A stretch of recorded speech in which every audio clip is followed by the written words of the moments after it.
Hello, my name's Colin Grainger, and I'm a teacher trainer, an author, and a theatre director. And I'm speaking to you today as co-author of a course book for the 5th grade in Russian schools. I'm really pleased to have this opportunity to speak to you, as I visited Russia when I was preparing to write this book. On that occasion, I gave a number of talks to teachers and saw quite a few classes in different cities. Who knows? Perhaps I met up with you on that visit.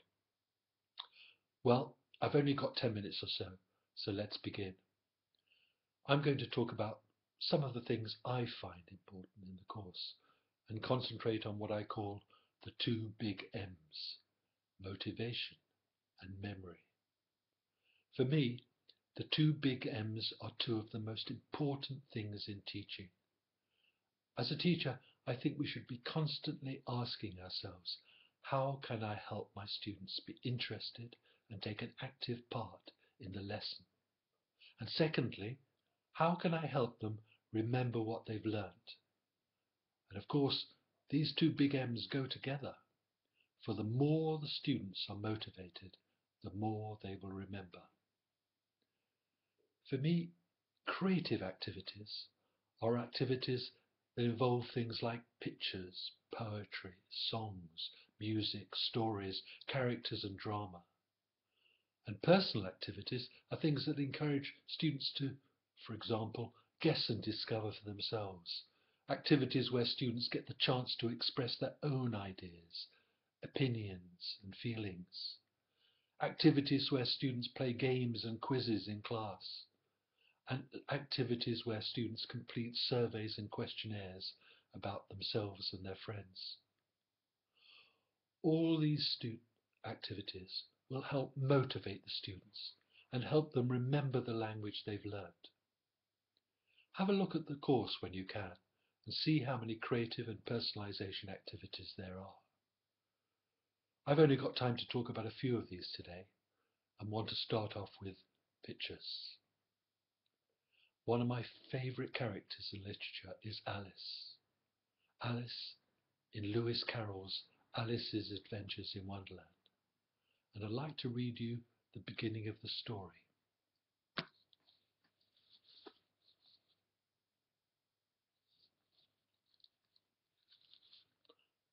Alice was beginning to get very tired of sitting by her sister on the bank and of having nothing to do. Once or twice she had peeped into the book her sister was reading, but it had no pictures or conversations in it. And what is the use of a book, thought Alice, without pictures or conversations? Well, perhaps our students feel just the same as Alice sometimes, just sitting there passively, listening to her big sister, the teacher, doing nothing and getting tired and bored. And I think Alice has quite a good point. What is the use of a book without pictures, especially if it's a book for learning a foreign language? Our course book for Russia is full of pictures. For example, Lesson 3, Dreamtown. I'll tell you a few things about the lesson and show how it's full of creative and personalization activities. In this lesson, the students first see 10 small symbol pictures of places in Dreamtown. These show the new vocabulary introduced in the lesson: beaches, castle, cinema, and so on. Let me quickly show you the picture. Can you see? Beach, castle, cinema. Using these pictures, the students can discover the meaning of the words. They see the meaning and don't have to rely on an explanation or a translation to understand what they mean. In all the books on memory, it says we only remember the things we process in the mind. And the richer the process, the more we remember. Discovering and guessing meaning are rich processes, while listening to an explanation or a translation are not. So, unless the students discover the information for themselves, they are likely to quickly forget and not remember the meaning of the word the next time they see it. Next, in Lesson 13, the students are asked to find the places they saw in the small pictures in a bigger picture of Dreamtown. Again, let me show you the picture. There we are. This discovery or matching activity, finding the places in the main picture, isn't that easy. And that's important, because if things are too easy, then students don't bother to guess or discover. The small symbol pictures taught them the meaning of the words, but now they have to match the symbols with the real places in the big picture. They look at the picture and say things like, "Oh yes, here's the castle. No, that's not the castle, it's the church." It involves personalization, with the students saying what their ideas and opinions are. This isn't the park, it's the swimming pool, for example. And this discovering for themselves is kind of a game and fun to do. Who can find all the things in the picture first? Go on, try.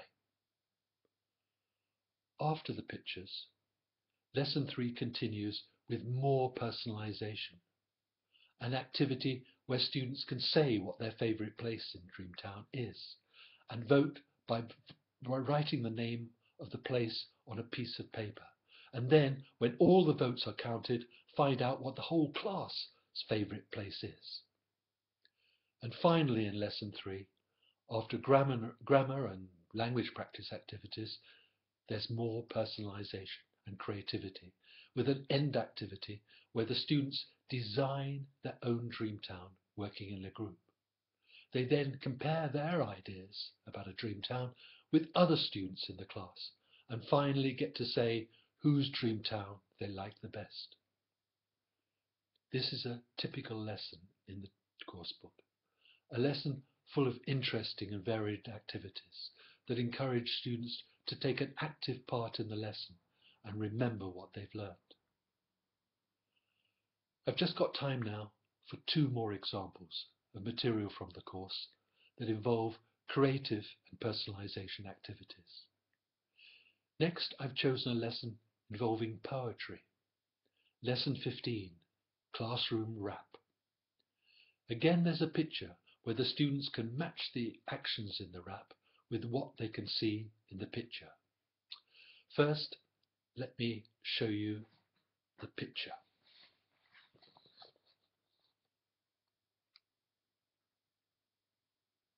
See it? So, the students look at the picture and listen to the rap.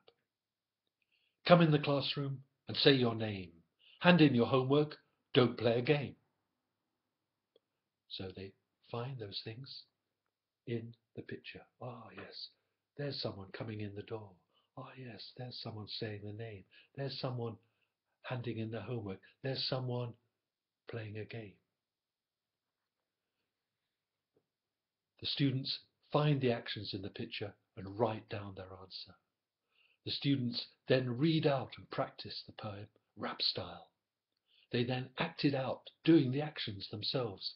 And by the end of all these activities, including grammar and language practice, of course, the students are in a position to say the whole poem off by heart, with books closed. My last lesson involves characters. There are lots and lots of characters and stories in the book. This is a story about a character whose name, or rather nickname, is Messy Molly, and she appears in Lesson 2. Again, there's a picture and lots of finding out and guessing activities. Let me show you again the picture if I can. There's the picture. There's Messy Molly in the middle and her very messy desk and all her things all over the place. And her friends are very kind because they always help Molly. Messie says to them, "Where's this? Where's that?" And they say where the things are. Okay? So Messie is really messy. Her desk at school is a mess, and it's impossible for her to find things. She's always asking her friends, "Where are my books? Where's my bag? Where's my homework?" And her friends are always saying where her things are, with sentences like, "Under the desk, on the floor, next to the chair, in your hand." Messy Molly is a character representing a piece of grammar. Can you guess what the piece of grammar is? Yes, of course. It's prepositions of place. The students remember the prepositions and remember the structures because they remember the character. Well, that's all I have time for today. There's a huge variety of activities in the course, different ways to present and practice language, different kinds of content. Every page you turn in the course book, there's something different on it. And I think that variety is very important, both for teachers and 11-year-olds. Thank you and goodbye.